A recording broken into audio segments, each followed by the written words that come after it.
이 민수기의 그 뜻은요, 백성민 숫자수, 그러니까 백성의 숫자를 센다 해서 민수기입니다.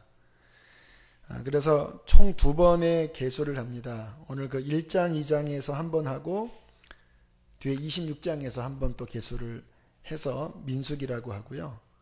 민수기보다는 또 다른 제목이 있습니다. 광야에서. 이 광야에서 이스라엘 백성들이 이제 연단받고 징계당하는 그 방랑기가 이 민수기의 내용입니다.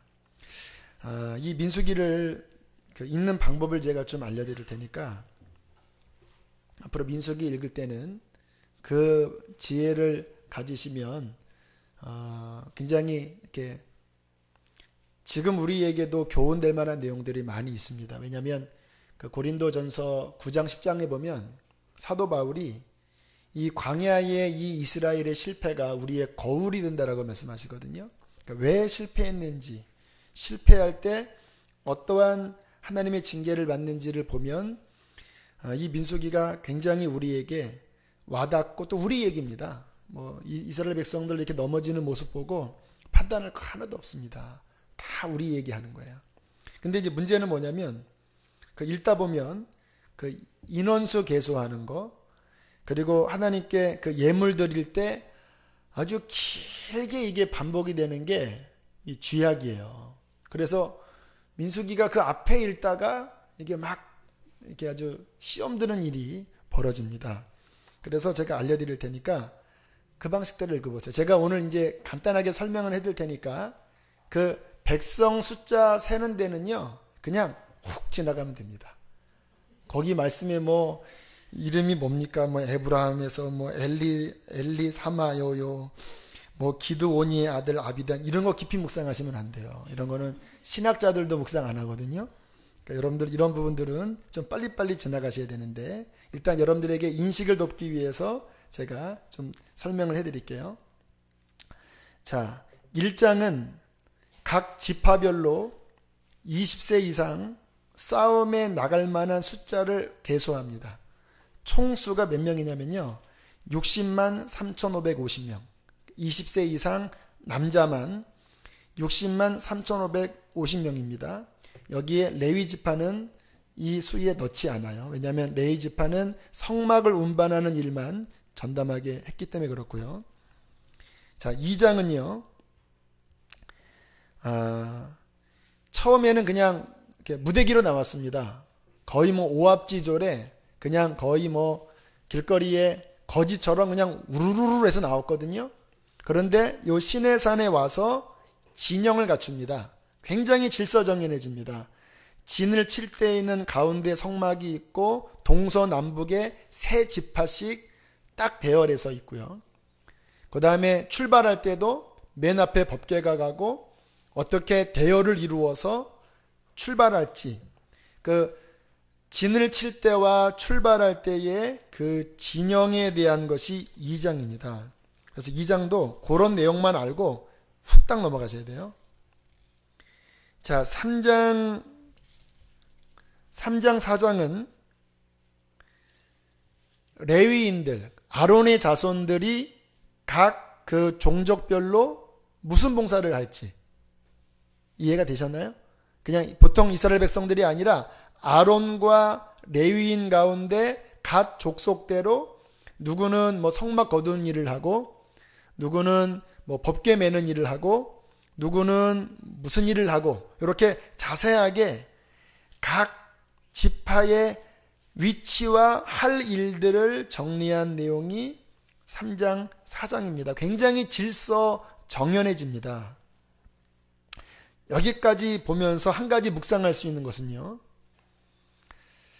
하나님께서 이스라엘을 건지실 때, 그러니까 우리가 그 생각을 하셔야 돼요.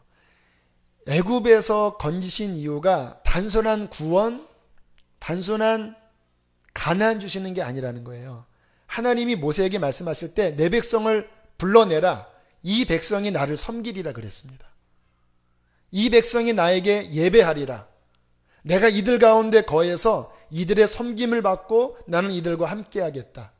이게 하나님이 이스라엘을 부르신 목적이거든요. 그래서 애굽에서 끄집어내신 다음에 그들이 원하는 가나안 곧장 주시지 않고 그들에게 성막 주시고 말씀 주신 다음에 그들 각자에게 섬길 은사별 일들을 다 맡기시는 거예요. 이게 우리도 마찬가지입니다. 하나님께서 우리를 구원하신 것은요, 천국 가는 것이 물론 중요한 목적이지만 이 땅에서 주님의 몸된 교회에서 우리에게 주신 은사를 통하여 하나님을 섬기도록 저와 여러분을 부르셨습니다. 우리가 신앙생활을 할 때 그 주님의 봉사자로, 사명자로 그 하나님을 섬기고 하나님의 영광을 위해서 살아가는 것이 힘들지만 그게 정상이라는 거예요. 지금 개척교회 이제 우리 100일째 헌신하면서 그 몇몇 분들은 사역이 좀 많아지시는 것 같아요. 그래서 좀 지치는 분도 있으신 것 같고, 저도 지금 계속 목이 잘 안 풀어지네요. 아무튼 그렇게 이제 교회를 섬기면서 일들이 많은데 제 마음속에 그렇게 힘든 것이 나쁜 것이 아니다라고 저는 생각합니다. 왜냐하면 어차피 이 땅은요, 정착하고 쉬는 곳이 아닙니다. 이 세상은 사명지입니다. 하나님 나라를 위해서 교회를 세우고 주신 사명을 감당하기 위하여 달려가는 것이 이 땅의 삶이에요. 이왕 우리가 목이 쉬고 이왕 피곤할 거, 돈 벌다가 피곤한 돈 버는 재미가 있지만 하나님의 영광을 위해서 우리의 시간을 더 많이 드릴 수 있도록 주님이 허락하신다면 그 축복입니다. 특별한 부르심이에요. 감사한 거는요, 하나님께서 우리의 헌신을 받으셔서 교회 안에서 역사하고 계십니다. 지난주에 2명이 방언을 받았어요. 제가 어저께까지 1명 확인했는데 오늘 또 1명 방언 받았다고 제가 연락을 받았고요. 어떤 우리 권사님은 영이 회복됐다고 계속 이 안에서 내 영혼, 내 햇빛빛은 이 찬양이 나오는데 영혼이 너무 회복돼서 감사하다고. 우리들이 섬기는 이 섬김을 통해서 영혼들이 살아난다면요, 우리는 큰 축복을 지금 누리고 있는 것입니다. 그래서 각자 봉사할 부분이 힘드시더라도 아무튼 계속 감당하시고요. 하나님의 위로가 있기를 바랍니다. 이게 제가 그냥 하는 말씀이 아니에요. 주님 앞에 가면요, 편안하게 그냥 기름기가 잘 흐르고 그냥 아주 그냥 안식을 풍성히 누리고 매 그냥 분기마다 해외여행 다니고 그러다가 주님 앞에 가는 것보다, 저도 지난 여름에 휴가 못했거든요. 아무튼 주님을 위해서 좀 더 수고할 수 있다면, 조금 더 주님의 일을 하다가 내 몸이 다를 수 있다면 그게 주님 앞에 가면 다 상이에요. 그래서 이 개척교회는 이 상제조기, 상 받는 좋은 환경입니다. 자, 5장에는 몇 가지 죄에 대한 처리법이 나옵니다.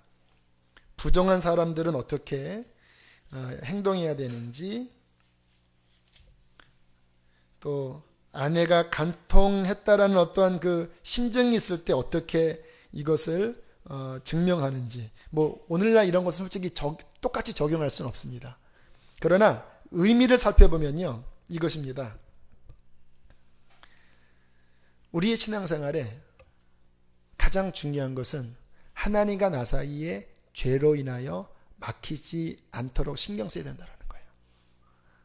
이게 계속 이 모세오경에 이 죄를 어떻게 처리할지, 그리고 죄를 어떻게 범하지 않을지를 계속 말씀하시는 이유는 뭐냐면요, 여러분, 하나님이 아담과 하와 창조하시고 그 엄청난 하늘의 축복을 다 주셨는데 죄 하나 때문에 다 잃어버린 거예요.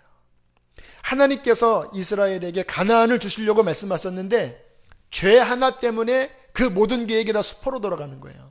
하나님과 우리 사이에 우리가 축복을 받고 우리가 하나님 앞에 엄청나게 쓰임 받는 것 다 중요하지만, 그러나 가장 근본은요, 죄 안 짓고 성결하게 주님과 동행하는 거예요. 그래야지 하나님의 축복이 축복되지, 이 부분이 만약에 제대로 해결되지 않아서 죄에 넘어져서 죄에 붙잡히면 이거는 하나님의 모든 계획이 다 망가지게 되는 것입니다. 그래서 이 민수기가 그래서 안타까운 거예요. 여러분 레위기 보세요. 이스라엘 사람들이 그 성막 지을 때 헌신하는 것을 보면요, 굉장히 기쁜 마음으로 헌신을 합니다. 성막 지으니까 예물을 가져와라. 막 줄을 서서 거의 뭐 이게 더 이상 받으면은 너무 이게 예물이 많으니까 그만 가져오세요 할 정도까지 예물을 헌신했어요. 그래서 성막도 잘 지어졌고 헌물을 받았고 갖가지 하나님의 기적을 체험한 것 다 좋아요. 그러나 그들이 광야로 들어가서 이 죄 문제가 해결 안 돼서 넘어져 버리니까 결국 그 모든 그들의 헌신이 결국은 안타깝게 그렇게 무너지는 것들을 보게 됩니다. 그래서 계속 죄를 어떻게 처리할지를 나오는 이유는요, 이스라엘에게 가장 중요한 것은 성결하게 주님과 동행하는 생활이 되기 때문에 그렇습니다. 자, 6장은 나실인이고요. 나실인은 일정한 기간을 특별히 정해서 자신의 몸과 마음을 구별하여 하나님께 드리는 서원입니다. 지금은 일종의 작정기도와 같은 거예요. 작정기도. 내가 이 기간은 내가 하나님 앞에 이렇게 헌신하겠습니다. 자, 나실인법 보시면 되겠고요. 자, 7장 시험 드시면 안 돼요. 이 7장이 89절까지 있거든요. 근데 이게 되게 단순해요. 각 지파별로 너무 감사해서 하나님 앞에 예물을 드리는데 3절에 보면 덮개 있는 수레 6대와 소 12마리, 각 지휘관의 2사람의 수레가 하나씩, 지휘관 한 사람의 소가 1마리씩 하면서 이렇게 쭉 나오잖아요. 이게 12지파가 계속 반복이 되는 거예요. 그러니까 여기에 깊이 묵상하시지 마시고, 요 예물을 12지파가 똑같이 드렸구나. 그렇게 해석하면은 이거는 그냥 한 20점은 넘어가야 됩니다. 나중에 이 예물을 가지고요, 성막 어떤 봉사할 때 또 예물을 또 하나님이 또 기가 막히게 또 나중에 사용을 하십니다. 자, 이제 여기까지가 출애굽해서 1년 정도 시간이 지난 시점입니다. 이제 틀이 잘 잡혔습니다. 시내산에서 1년간 말씀 양육 받았고요. 성막을 만들어서 하나님께 예배를 잘 드릴 수 있게 됐고요. 자, 이제 시내산에서 하나님과 깊이 동행하면서 굉장히 이스라엘과 하나님과의 관계는 친밀한 관계가 됐습니다. 자, 그랬더니 무슨 일이 벌어졌는가? 7장 89절을 한번 읽어보실까요? 7장 89절. 시내산입니다. 계속. 함께 읽겠습니다. 시작. 모세가 회막에 들어가서 여호와께 말하려 할 때에 증거계 위 속죄소 위에 두 그룹 사이에서 자기에게 말씀하시는 목소리를 들었으니 여호와께서 그에게 말씀하심이었더라. 무슨 일이 벌어지는 겁니까? 하나님이 이스라엘에게 선명하게 말씀하시는 거예요. 여러분, 이것이 축복입니다. 하나님의 음성이 들리는 거예요. 예배 중에, 말씀 중에, 기도 중에 하나님의 음성이 들리는 거예요. 이게 축복이에요. 왜냐하면 하나님을 섬기는 것은요, 우리가 엄청난 대단한 일을 하는 것이 아니라 하나님이 우리에게 말씀하시고, 그리고 그 말씀에 우리가 순종하면 그 말씀과 순종의 관계 속에서 하나님의 놀라운 역사와 축복이 우리의 삶에 이루어지는 거예요. 어느 순간 이 말씀이 내게 안 들리고 내 맘대로 살아가는 것, 이게 저주입니다. 돈을 아무리 많이 벌어도, 세상에서 아무리 많이 성공해도 하나님의 음성이 안 들리고 내가 원하는 대로 살면 그것은 망하는 길이에요. 오늘 89절에 생뚱맞게 예물을 드렸다라는 이야기가 나오다가 갑자기 하나님이 속죄소 그 그룹 사이에서 모세에게 말씀하셨더라. 이것은 무슨 의미냐면 이스라엘과 하나님의 관계는 좋은 관계다. 제가 이것을 요즘 깊이 느끼고 있는데요. 요즘 특별 새벽기도 하면서 하나님께서 주신 말씀을 전하려고 그렇게 애를 쓰고 있습니다. 매일마다 이렇게 말씀을 받으려고 하니까 그것도 굉장히 제 마음에서는 나름대로 이렇게 긴장이 되는 것 같아요. 또 내일은 어떤 말씀입니까? 제 생각과는 다르게 말씀하라고 하는 경우가 꽤 많아요. 이제 요 정도 했으니까 다른 주제로 넘어가야지. 그리고 기도하면 아니다. 오늘 이거다. 그런데 주님께서 그렇게 말씀을 전하라고 하실 때에 이상하게 하나님의 감동이 제 안에 있는 겁니다. 그저께는 이제 어제 말씀에 방언에 관한 말씀을 전하라. 기도의 문을 열어줄 것이다. 그렇게 감동을 주셔서 그러한 말씀을 준비하고 전했는데 하나님께서 기도의 문을 확 열어주시는 거예요. 그런데 그게 제가 계획한다고 되는 게 아니에요. 왜냐하면 오늘 말씀은 또 그 말씀이 아니었습니다. 마음의 그 장벽을 무너뜨리는 말씀을 전하는데 오늘 말씀은 어저께처럼 기도의 문이 열리진 않을 것이다.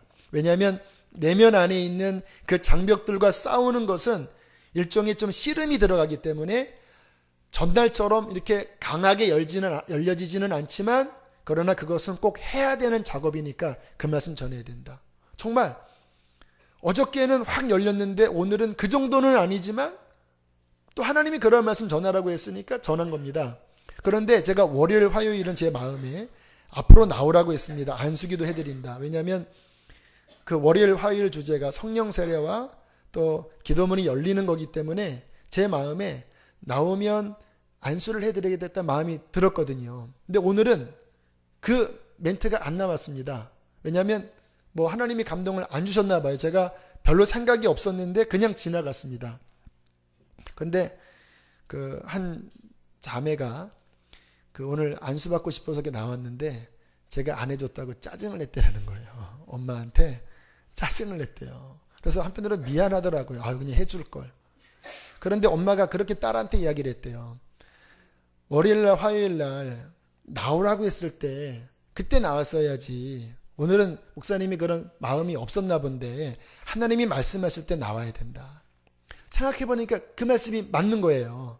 제가 열심히 안수한다고 역사가 일어나는 것은 아닙니다. 물론 최선을 다하면 뭐 좀 있겠지만 중요한 것은 하나님이 하라고 할 때 그때 저도 하면 역사가 나타나는 거고 하나님이 나오라고 할 때 그때 나오면 또 역사가 일어나는 거예요. 그러니까 하나님과 우리 사이에 키는 뭐냐면요. 우리가 대단한 것을 계획하고 이렇게 해주세요라는 것이 아니라 그분은 우리보다 더 큰 것을 계획하고 계시거든요. 그런데 하나님의 그 시간과 하나님의 그 영원하신 뜻에 따라서 그런 일들이 이루어지는 거예요. 그래서 우리가 막 계획하고 만들고 하나님을 끌어당기는 것이 아니라 오늘 이 말씀처럼 하나님과 좋은 관계를 맺고 하나님이 하라고 하는 것대로만 나가면 우리 생각할 때 잘 될 때도 있고 안 될 때도 있지만 주님 뜻대로 하면 안 돼도 좋은 거고요. 잘 돼도 좋은 거예요. 이 부분이 굉장히 중요한 겁니다. 제가 선화목자교회에서 그 부분을 가장 많이 배웠어요. 하나님이 하시는 대로 예수님이 이끄시는 대로 그렇게 나아가다 보면 우리가 계획하고 상상한 것 이상의 일들이 벌어진다는 거예요. 그러려면 중요한 것이 무엇이냐? 오늘 민수기 7장 89절 말씀처럼 속죄소 두 그룹 사이에서 말씀하시는 하나님의 음성이 들려져야 되는 거예요. 주님과 나 사이에 이 음성을 가로막는 막힌담이 없어져야 된다는 거예요. 그래서 우리의 신앙생활의 핵심은 예배입니다. 예배 속에서 하나님과 나 사이에 좋은 관계를 맺고 문제가 있다면 그 예배 중에 그 죄를 회개하고 처리하는 것이 핵심이거든요. 그래서 이 민수기를 보면 광야의 방랑에 대한 것도 나오지만 중간중간에 계속 예배하는 어떠한 것들이 이렇게 중간중간에 들어가요.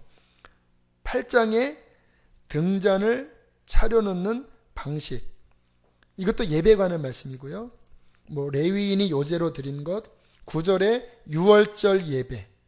이 모든 것들도 뒷장에 28장인가 9장에 가면 또 절기 나오고 하는 모든 것들이 뭐냐면 이스라엘 사람들은 그 핵심이 하나님과의 관계인데 하나님과의 관계의 핵심은 무엇인가? 바른 예배 속에서 정결함 속에서 그의 음성을 듣고 그분과 함께 나아가면 주님께서 그의 삶의 모든 것을 책임져 주시는 것입니다.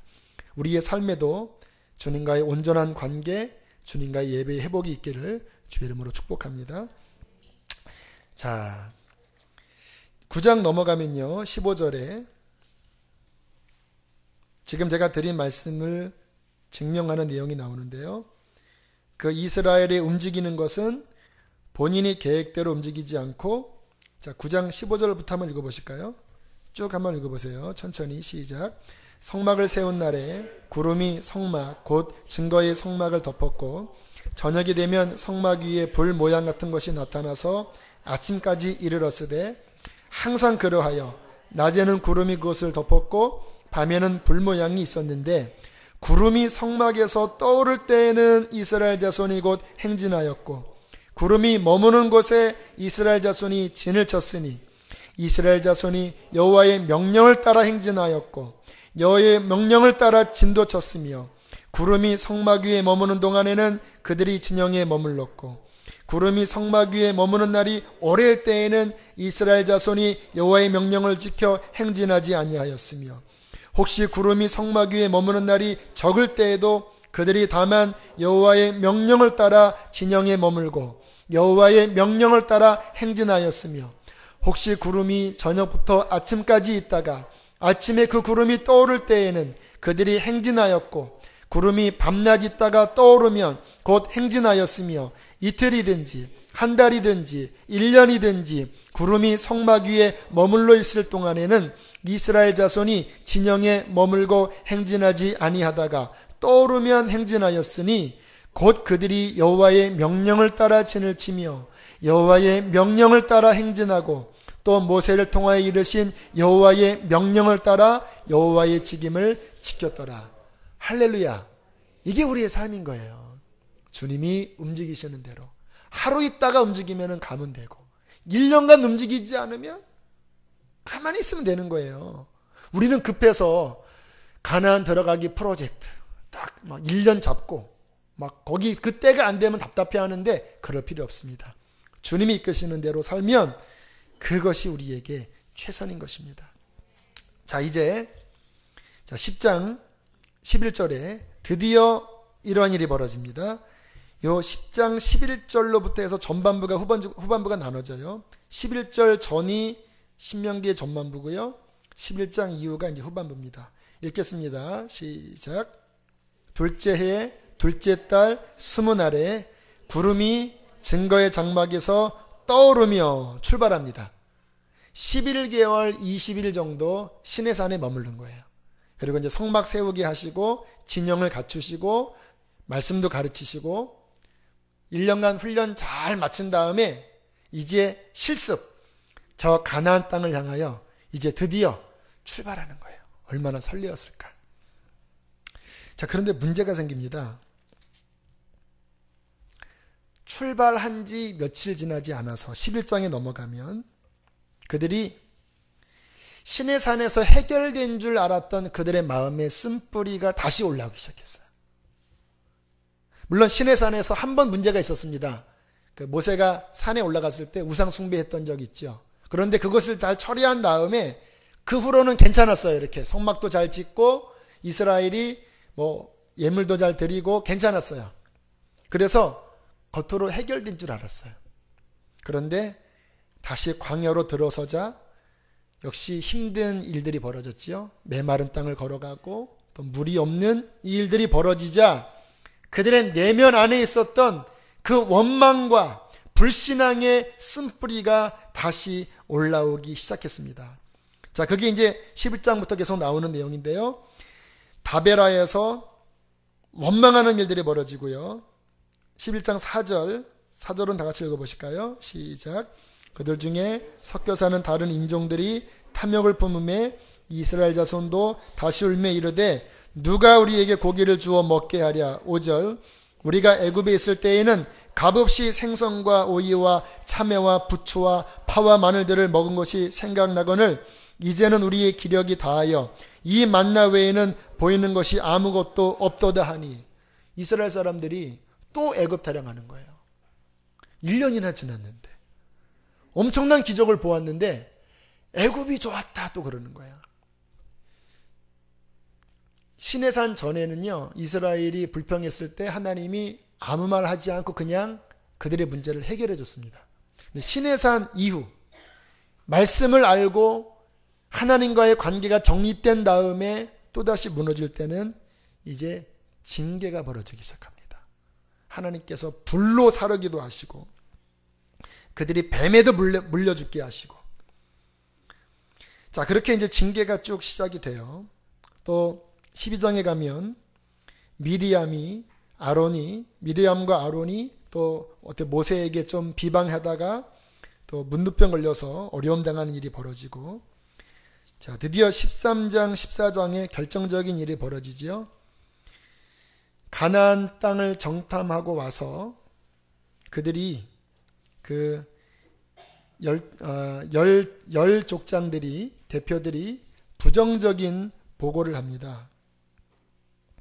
자, 그때 온 백성들이 이렇게 원망의 소리를 합니다. 14장 1절로부터 3절까지 한번 읽어보실까요? 시작.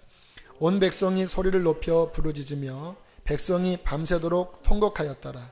이스라엘 자손이 다 모세와 아론을 원망하며 온 회중이 그들에게 이르되 우리가 애굽 땅에서 죽었거나 이 광야에서 죽었으면 좋았을 것을 어찌하여 여호와가 우리를 그 땅으로 인도하여 칼에 쓰려지게 하려 하는가? 우리 처자가 사로잡히리니 애굽으로 돌아가는 것이 낫지 아니하랴. 이렇게 말하면 안 되는 겁니다. 하나님께서 그들에게 보여주신 능력이 얼마큼인데. 차라리 애굽으로 돌아가자. 하나님이 우리를 죽이려고 이 자리에 데려왔다. 결국 결정적으로 그들의 이 원망과 불신을 들으시고 하나님께서 가나안에 들어가지 말고 다시 광야로 빽해서 40년간 20세 이상은 다 죽고 갈렙과 여호수아 외에는 광야에서 다 죽고 너희들이 죽겠다고 했던 그 어린 유아들이 다시 40년 뒤에 가나안 땅으로 들어가리라. 그게 이제 민수기에 방랑기 광야에서 연단당하는 그 시발점이 되게 됩니다. 이스라엘의 문제가 무엇이었을까요? 14장 11절에 하나님께서 하나님의 마음을 이렇게 이야기하십니다. 14장 11절 여호와께서 모세에게 이르시되 이 백성이 어느 때까지 나를 멸시하겠느냐? 내가 그들 중에 많은 이적을 행하였으나 어느 때까지 나를 믿지 아니하겠느냐? 무슨 말입니까? 하나님을 믿지 않는 불신앙이 문제라는 거예요. 그렇게 많이 하나님께서 역사하시고 그의 능력을 보여주셨는데 조금만 어려워지면 하나님을 바라보지 않고 온통 문제에만 빠져서 낙심하고 원망하는 것이 하나님을 경멸히 여기는 것이라는 거예요. 하나님께서 우리에게 바라시는 거는요, 물론 환경이 어려우면 우리 본성상 불평이 나옵니다. 저도 나와요. 하지만 그때 다시 주님을 바라보면서 하나님 감사합니다. 주님께서 그럼에도 불구하고 나를 선하게 이끌어 주실 것입니다. 그렇게 좀 믿음을 붙잡는 사람 되기를 원하시는 거예요. 하나님이 역사할 때는 막 춤추고 좋아하다가 조금만 어려워지면 그 원망의 쓴뿌리들이 나와서 또 낭망하고 또 불평하고 할 때 하나님께서는 나를 경멸해 긴다고 말씀을 하시는 것이죠. 예수전도단 창시자 로렌 커닝햄이 하나님의 인도를 받을 때 너는 기선교단의 목사직도 포기하고 또 본인의 고모가 수백만 달러의 그런 사업을 제의했다고 그래요. 근데 그것도 다 포기하고 하나님이 부르시는 그 선교단체를 만들기 위해서 모든 것을 다 포기하고 이제 차를 타고 아내와 함께 짐을 싣고 애리조나 캘리포니아로 이제 그 이동을 하게 되었다고 합니다. 유명한 이야기죠. 모든 것을 다 포기하고 하나님이 부르시는 그 땅으로 가면 잘 돼야 되잖아요. 가는 도중에 차가 고속도로 아래로 굴러 떨어지는 대형 사고를 당하게 되었다고 합니다. 유리창은 다 깨지고 로렌 목사님도 창밖으로 튕겨져 나와서 기절을 했는데 정신을 차려보니까 짐은 다 난장판이고 그리고 사막이라서 차도 없고 근데 문제는 아내인 거예요. 우리 아내하고 찾아보니까 몇 미터 떨어진 곳에 아내가 쓰러져 있는데 호흡이 멈춰 있고 피가 나는데 숨이 끊어져 버렸답니다. 동공은 이미 열려졌고요. 마음속에서 뜨거운 눈물이 나는 거예요. 고모의 사업 제의도 뿌리치고 교단의 확실한 목회지를 마다하고 하나님께 헌신했는데 이제는 아내마저 잃었다고 생각하니까 다 끝났구나. 다 잃었구나. 이때 마음속에서 로렌하고 부르는 음성이 들렸대요. 하나님의 음성인 줄 알았다고 합니다. 네, 주님. 그때 하나님이 이렇게 짓궂게 말씀을 하셨다고 합니다. 이래도 여전히 나를 섬기겠느냐? 그때 로렌 목사님이 이렇게 대답을 했습니다. 이제 내게 남은 것은 아무도 없고 오직 하나님뿐입니다. 예, 주님. 그래도 저는 당신을 섬기겠습니다. 이제 제 인생에 남은 것이라고는 목숨밖에 없는데 이것조차도 하나님이 원하시면 주님 취하여 가실 수 있습니다. 그때 또 음성이 들렸다고 그래요. 아내를 위해서 기도하라. 죽은 아내를 위해서 기도하는데 다시 심장이 뛰고 호흡이 다시 일어나면서 이 아내가 살아나게 되었다는 거예요. 그리고 생겨진 선교단체가 세계적인 예수전도단이 이 정말 모든 것을 잃은 것 같은 이 상황에서 하나님 앞에 생명까지라도 드리겠다고 하는 그 믿음과 순종 위에 하나님께서는 당신의 귀한 단체를 세우신 것입니다. 여러분, 하나님이 우리에게 찾으시는 것은 이와 같은 믿음이에요. 그런데 만약에 저에게 이러한 상황이었다고 해도 쉽지는 않을 것 같아요.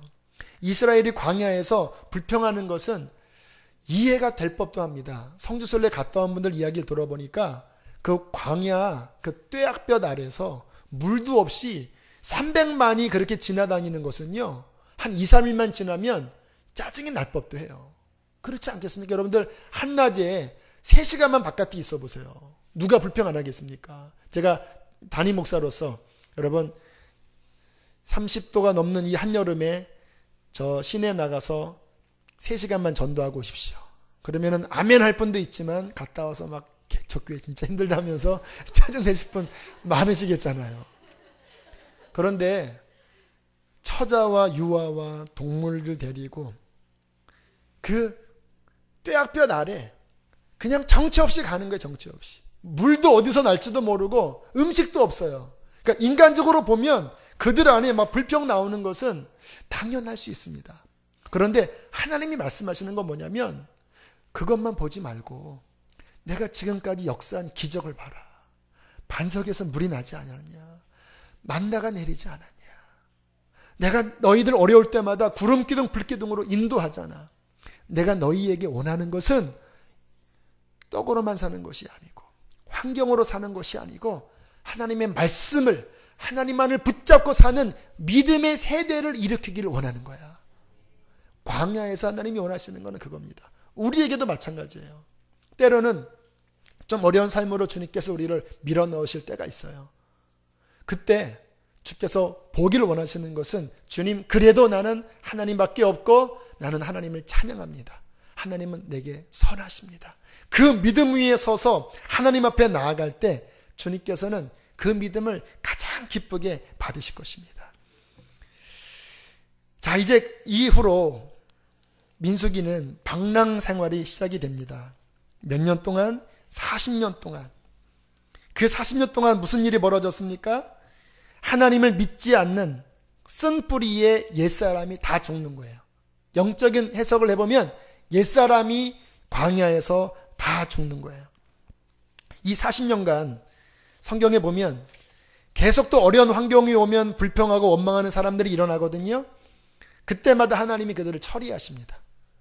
40년이 지나서 결국은 갈렙과 여호수아 외에 다 죽게 돼요. 20장에 가면요. 모세도 역시 여기에서 벗어나지 못하고 무슨 일이 벌어지는지 아시죠? 또 물이 없어서 이스라엘 사람들이 물 달라고 하니까 하나님께서 뭐라고 말씀하시냐면 이번에는 이 반석을 향하여 명하여 물이 나오게 하라라고 말씀하십니다. 그런데 출애굽기에서는 뭐라고 말씀하시냐면 이 반석을 지팡이로 치라고 했어요. 그런데 출애굽기에서는 지팡이로 쳤는데 요 민수기에서는 모세가 지팡이로 명하라고 했는데 지팡이로 치면서 이 패역한 세대야 내가 반석에서 물을 내려 하면서 막 쳤습니다. 물이 나왔어요. 근데 하나님께서 모세에게 굉장히 불쾌하게 여기셨습니다. 왠지 아세요? 이 반석이 누군지 아시죠? 고린도전서 9장 10장에 보면 이 반석이 그리스도를 상징합니다. 그리고 지팡이로 한번 친 것은 십자가 사건이에요. 그래서 십자가로 한 번 쳤으면 되는 거예요. 민수기 때는 십자가를 통해서 나오는 게 아니라 이미 부활한 주님의 그 반석에서 나오는 상징이거든요. 근데 모세가 화를 내면서 지팡이로 반석을 쳤습니다. 어떻게 보면 지팡이로 친 게 큰 죄가 아닌 것 같잖아요. 그리스도와 연관됐기 때문에 주님께서 모세와 아론도 가나안에 못 들어간다.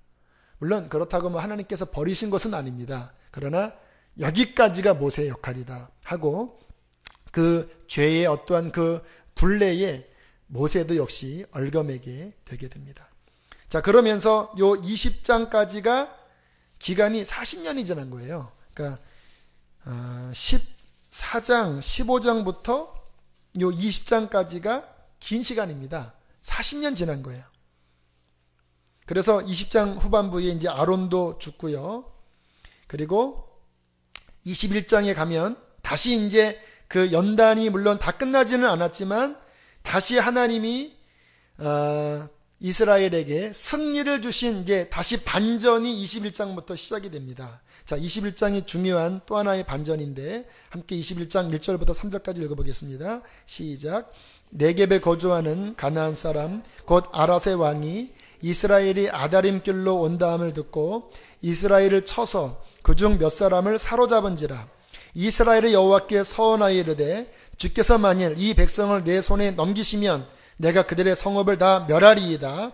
여호와께서 이스라엘의 목소리를 들으시고 가나안 사람과 그들의 손에 넘기심에 그들과 그들의 성읍을 다 멸하니라. 그러므로 그곳 이름을 호르마라 하였더라. 다시 이제 처음으로 승리하기 시작돼요. 그런데 여기에 눈에 들어오는 한 지명이 나옵니다. 어딘지 아세요? 3절 끝에 이 호르마가 어딘지 아세요? 14장으로 가보세요. 15장 14장 끝에 15장 바로 전에 14장 끝에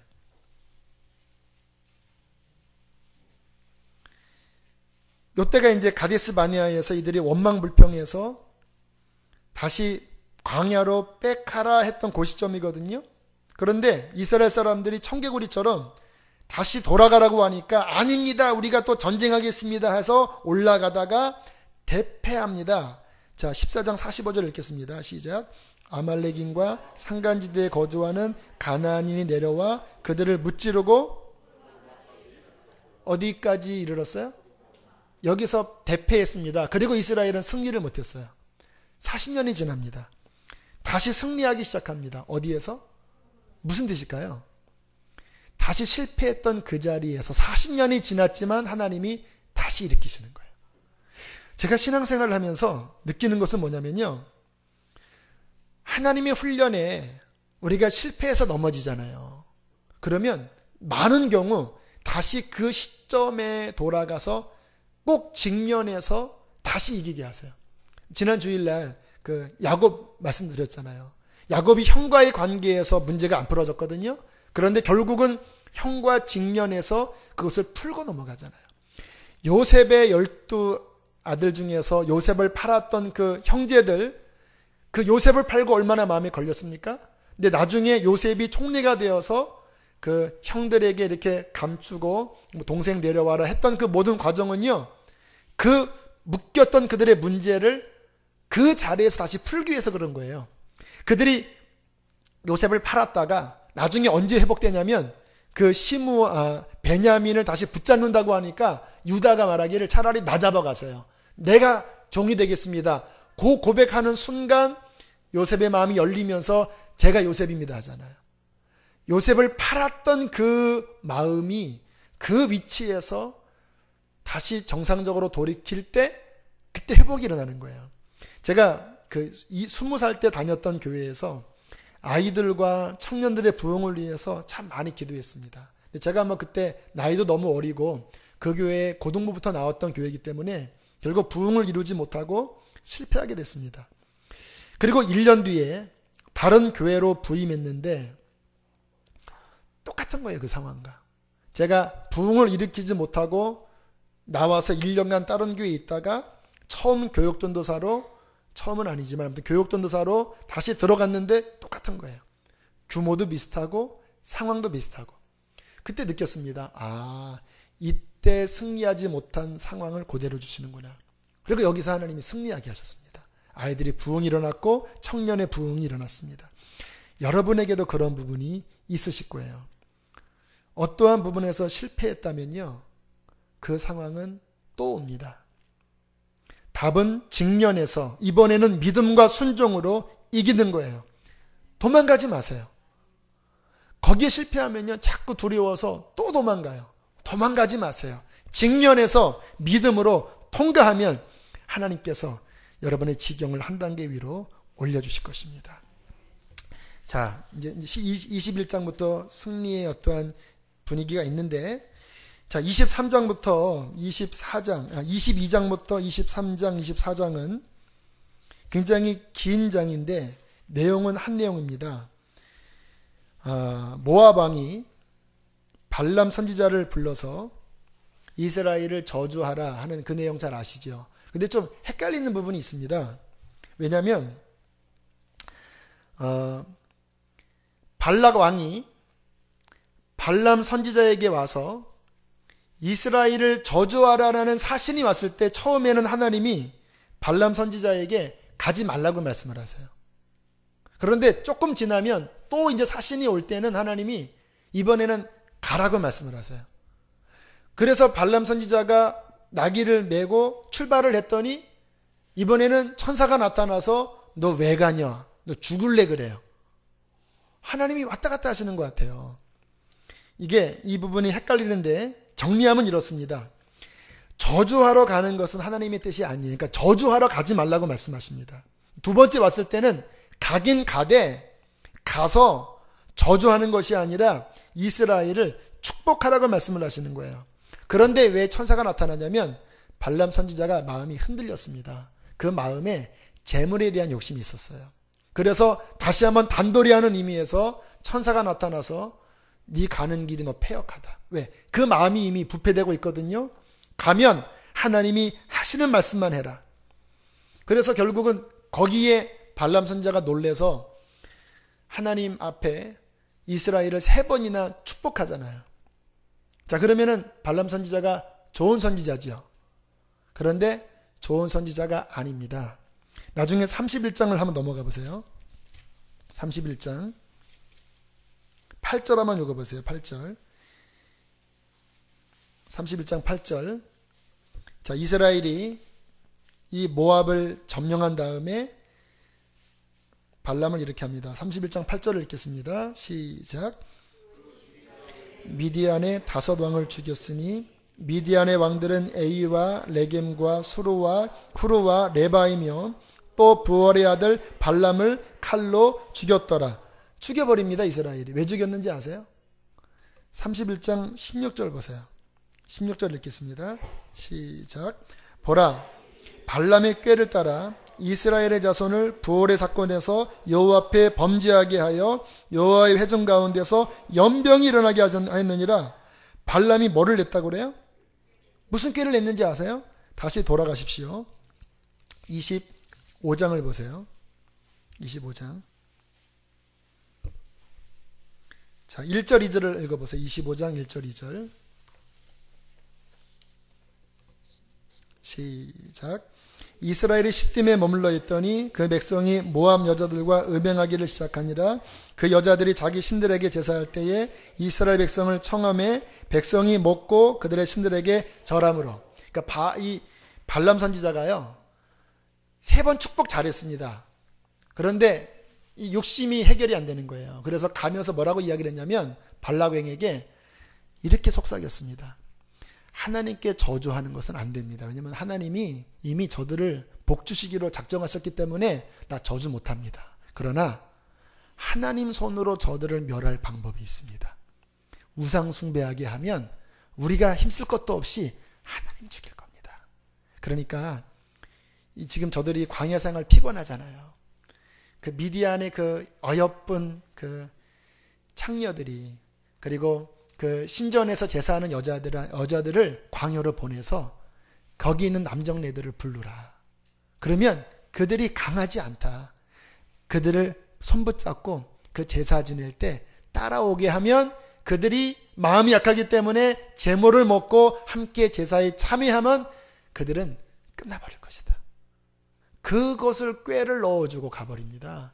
그래서 25장이 아니나 다를까 여자들이 음행하기를, 모압 여자들과 음행하기를 시작하고 백성을 제사에 청하는 이 일들이 벌어지면서 이스라엘의 연병으로 죽은 자가 8절에 보면, 9절에 보면 2만 4천 명이 죽는 엄청난 일들이 벌어지는 거예요. 그 꾀가 통하긴 했습니다. 그러나 하나님은 이스라엘을 향하여 사랑이 있기 때문에 징계는 하시지만 다시 이스라엘을 회복하시면서 가나안을 주시겠다고 하시는 하나님의 뜻은 변치 않으셨습니다. 그래서 죽일 사람은 죽이고, 그리고 그 모압과 그 꾀를 넣어줬던 발람 선지자를 하나님이 죽이게 하십니다. 그래서 이 성경의 요한계시록에 봐도 이 발람의 꾀가 얼마나 잔악한 꾀였는지를 그렇게 알려줍니다. 자, 26장. 40년이 지난 다음에 다시 2차 인구조사를 합니다. 그래서 민수기예요. 1장에서 한번 조사하고 26장에서 또 한번 조사하고. 자, 1장 조사할 때 인구가 몇 명이었냐면요. 60만 3,550명이었죠. 그런데 여기서 2명 빼놓고 다 죽었잖아요. 40년 지난 다음에 2차 조사하니까 몇 명이 나오는지 아세요? 세보셨나요? 60만 1,730명. 차이가 있어요, 없어요? 거의 없어요. 몇천 명 차이 안 나요. 40년간 광야에서 엄청나게 죽었거든요. 그런데 40년 지난 다음에 인구조사를 해보니까 별 차이가 없어요. 누가 행하신 겁니까? 하나님이 행하시는 거예요. 40년 동안 그러면 무슨 일이 벌어졌습니까? 1세대들, 그 옛자의 1세대들은 처리가 됐고요. 그 당시에 20세 이하였던 2세대들은 그 훈련 가운데에 그들의 마음이 정말 아주 하나님을 경외하고 정말 하나님께 순종하지 않으면 어떤 일이 벌어지는 것을 40년 내내 본 거예요. 자기의 부모들이 하나님께 원망했던, 우상 숭배했던 그 자신의 부모들이 어떻게 됐는지를 40년간 본 거예요. 그래서 가나안 땅 들어갈 때 이스라엘 사람들의 모습을 보면요, 눈물겹습니다. 막 조그만 죄를 저지르려고 해도 무슨 죄를 저지르려고 하느냐. 우리 조상들이 죄 때문에 어떤 일을 당했는지 뻔히 봤으면서 우상 숭배하지 말아라, 죄 짓지 말아라 하면서 얼마나 두려워 떠는, 얼마나 정결하게 서는지 몰라요. 여러분, 이 40년의 시간들이 표면적으로는 이스라엘에게 실패한 시간처럼 보여요. 근데 제가 말씀을 묵상하면서 실패한 것은 아니라는 생각이 듭니다. 물론 부모 세대들은 다 죽어 넘어갔지만 그로 인해서 그 연단 중에 거룩하고 정결한 세대들이 준비됐다고 한다면 하나님 보시기에도 그 40년의 방황기는 방황만은 아닙니다. 하나님의 선한 손길이 들어가 있는 귀한 은혜의 시간입니다. 제가 여기 십자가 하나를 가져왔는데, 이 십자가는 제가 여기 오기 전에 한 달 전쯤 수지선언 목자교육이 7월 달쯤에 저기 안산에 제가 아는 한 권사님이 저에게 주신 십자가예요. 모양이 별로 안 예쁘거든요. 여기 손도 이상하고. 근데 이게 왜 의미가 있냐면 이 십자가를 만들기가 되게 어려웠대요. 왜냐하면 이쪽 부분이 이게 큰 여기 옹이가 있거든요. 옹이가 보이시나요? 이 옹이 때문에 이 각도가 나오기가 어려웠다라는 거예요. 근데 이거를 저한테 주시면서 의미 있는 십자가입니다. 만들기 힘들었지만 이 옹이가 어떤 영감을 준다라는 거예요. 그리고 제가 보니까 모양은 삐뚤삐뚤하지만 이 옹이가 일종의 상처잖아요. 나무의 상처. 이 상처를 보듬어 안고 여기에서 진액이 나와서 여기가 딱딱하게 굳어져 있지만, 그러나 이것이 깎여지고 깎여져서 결국은 이렇게 십자가의 모양을 이뤘듯이, 그래, 우리 교회도 이렇게 아픈 사람, 이렇게 상처 입은 사람, 그러나 서로 하나가 되어서 아름다운 교회를 세우는 것이 하나님의 뜻이겠구나. 또 내 인생도 이렇게 옹의가 있고 하나님이 다듬으시기에 쉽지 않은 모양이지만, 그러나 주님께서 나를 만지셔서 삐뚤빼뚤하지만 주님의 도구로 사용되어지면 감사하겠다. 이게 나의 모습이겠구나. 그래서 제 사무실에 이것을 걸어놓았습니다. 이스라엘의 이 40년의 유랑기에 그들이 죽어 넘어가고 그들이 재앙을 당하고 자녀들이 그런 부모의 모습을 봤을 때 얼마나 마음이 아팠겠습니까? 그러나 실패만은 아니에요. 그 시간 속에서 하나님은 하나님의 일을 행하셨습니다. 여러분의 삶에 그런 실패의 기간들이 있으시죠? 저도 있어요. 지금 생각해보면 죄송스러워요. 하나님 앞에. 그때 내가 왜 그런 죄를 저질렀을까? 내가 그때 좀 더 승리했으면 좋았을 뻔했는데. 그런데 지금 돌이켜보면 그렇게 넘어진 것을 합리화하지는 않지만, 그러나 감사한 면도 있는 거예요. 그러니까 겸손해졌잖아요. 또 넘어진 사람 보면 이해가 돼요. 왜? 저도 넘어졌었으니까. 그리고 그러한 것들이 제가 설교할 때 또는 주의 일을 할 때 그렇게 힘들었던 것, 실패했던 것들이 반면교사가 되어서 하나님께 쓰임받는 재료가 된다는 것을 느낄 때 그 실패가 나쁜 것만은 아니라는 생각을 합니다. 사랑하는 교우 여러분, 여러분의 삶에 지금 아마 광야의 시간이 있는 분도 있고 아마 연단 중에서 어려운 분이 있으실 거예요. 그것이 물론 100% 좋은 하나님의 뜻은 아니었지만, 그러나 하나님께서는 그 모든 것을 합력하여 선을 이루실 것입니다. 중요한 건 주님만 놓지 않으면 돼요. 이스라엘이 막 우상숭배도 하고 원망불평해서 죽어 넘어졌지만 끝내는 주님을 놓지 않았고 하나님도 그들을 놓지 않았어요. 그러니까 결국에는 그들이 가나안에 들어갔잖아요. 이 축복이 우리의 삶에 있기를 축복합니다. 그 다음에 여러 가지 내용들은 있지만 우리 듣는 또 한계가 있으니까 일단 여기까지 하고요.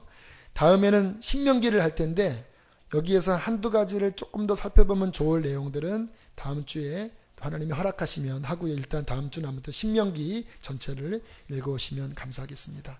우리 함께 시간 찬양하고 기도하는 시간을 갖겠습니다. 주가 보이신 생명의 길, 나의 길 오직 그가 아시나니 그가 나를 단련하신 후에 내가 정금같이 나오겠다고 하는 말씀으로 우리 주 앞에 찬양 올려드리고 기도하겠습니다.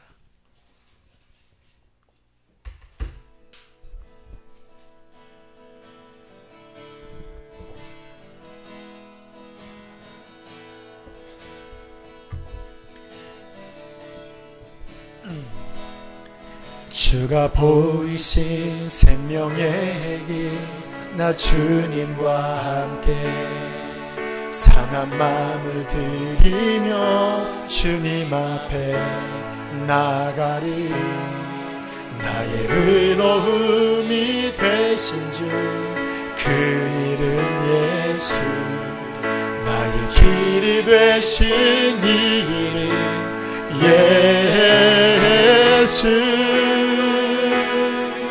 나의 길 오직 그가 아시나니 나를 단련하신 후에 내가 정금같이 나오리. 불을 꺼주시고 다시 한번 고백합니다.